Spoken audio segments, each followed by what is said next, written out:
Collective bargaining. The concept of collective bargaining was first originated by Sidney and Beatrice Webb in Britain. The term collective bargaining is a combination of two words, collective and bargaining. It means it is a collective process to deal with the issues related to employment terms and conditions are resolved by the representatives of management and employees together. It is a collective bargaining. It means both the parties come together, cooperate each other to find a solution of a problem. They come together as a group rather than as individuals. Therefore, collective bargaining is the process in which employees act as a group in seeking to shape conditions and the relationship of their employment.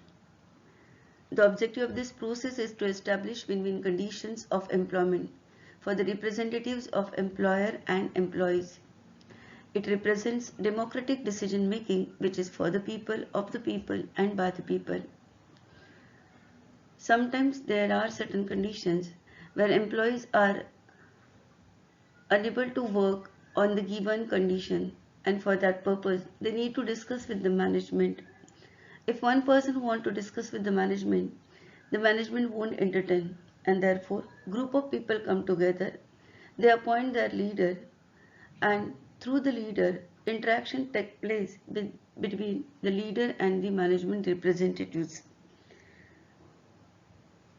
Collective bargaining takes place in a different methods like negotiation, discussion, exchange of facts and ideas to solve an issue. Definition of collective bargaining. According to Filippo, collective bargaining is a process in which the representatives of labor organization and the representatives of business organizations meet and attempt to negotiate a contract or agreement which specifies the nature of employee-employer union relationship. As definition mentioned, it is a collective process where representatives of both the parties come together.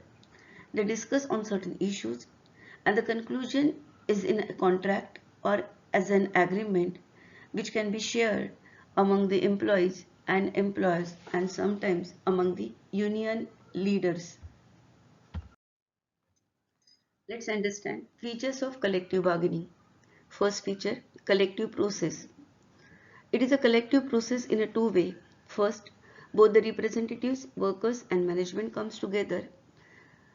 They discuss on their issues. Workers may keep on their demands and finally they conclude the matter through negotiation. Second, equal bargaining strength. When the representatives sit together, they have equal strength. They start from the equal position. It is known as industrial democracy at workplace. It creates comfortable environment in the organization where workers can put their demand, discuss on their issues and come to a proper conclusion. Third feature is flexible. Collective bargaining is possible when both the parties are quite flexible and they are not rigid because they need to discuss certain issues. They have to agree with certain terms and conditions and come to a conclusion. Inflexibility or rigidity of thoughts and ideas should be avoided for the smooth conclusion of bargaining any issue. Next point is voluntary action. The act of coming together of workers and management cannot be forced or imposed by anyone. Both the parties should come together voluntarily. They should have a productive dialogue on various troubling issues.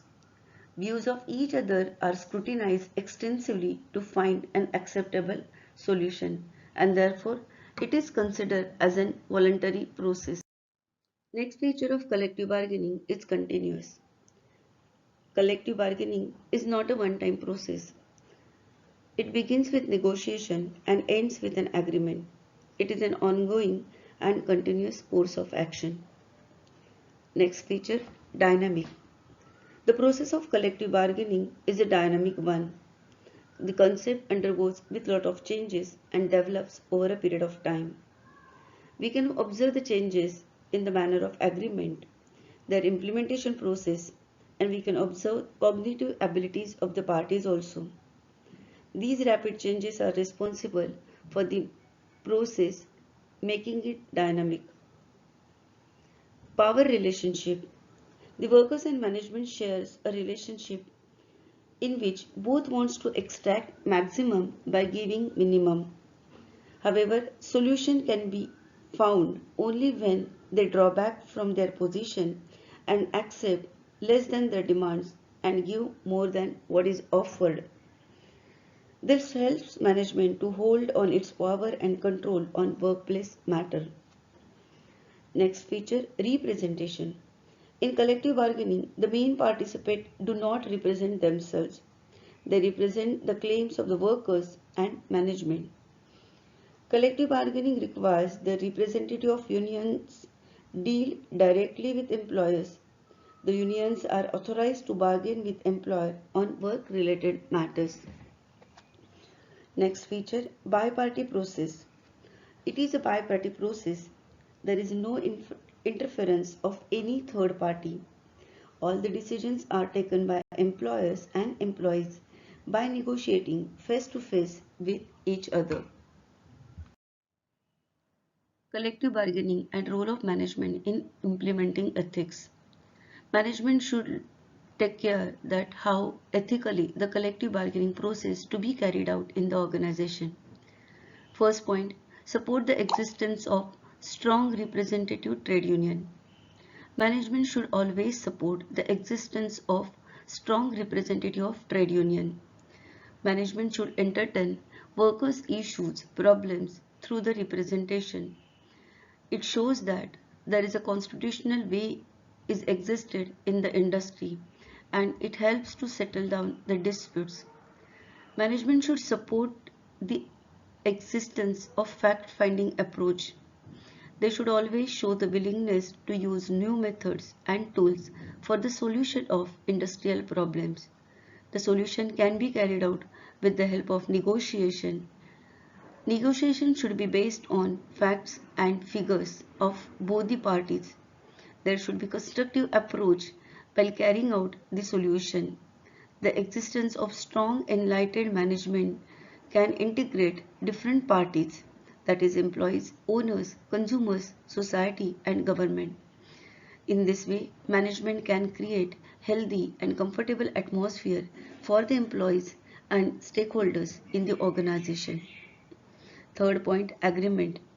Agreement on basic objectives of the organization between the employer and employees in on mutual rights and liabilities should be in exist. Whatever the terms and conditions are settled, the problem should be written in the agreement. Next point, unfair labor trade practices. In order that collective bargaining functions properly, unfair labor trade practices must be avoided by the management. If it is recommended by the labor, then the corrective action should be taken. Next point, proper records for the problem.